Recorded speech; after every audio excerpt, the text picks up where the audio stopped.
Hi everyone.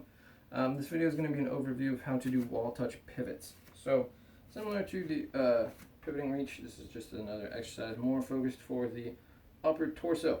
So you're going to stand, it kind of depends on your own body proportions. So approximately a foot, but you have to play around with it and figure out what works for you best. So up nice and tall, you're going to pivot towards one hip. So again, that is your post leg, the one you're maintaining your body weight on, stays pointed forwards.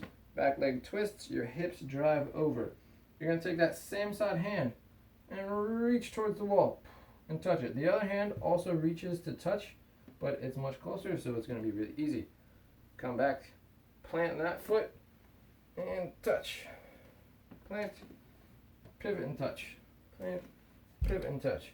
Now you're like, okay, you got that pretty comfortable. Walk forwards, pivot and touch, pivot and touch, right? You're reaching with both hands, so you get hands nice and close together, and you're reaching primarily driving with that hand to really get that rotation in,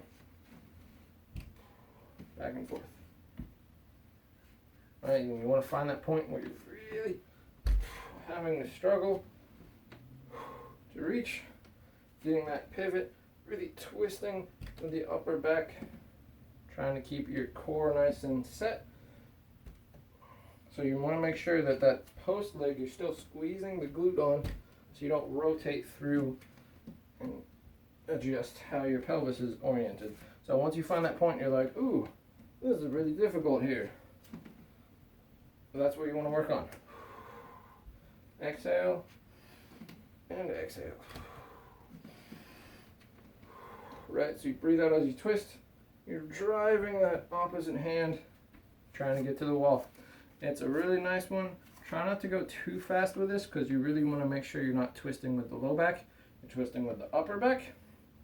But you can get into a nice little rhythm, back and forth, once you get more comfortable with it. So have fun.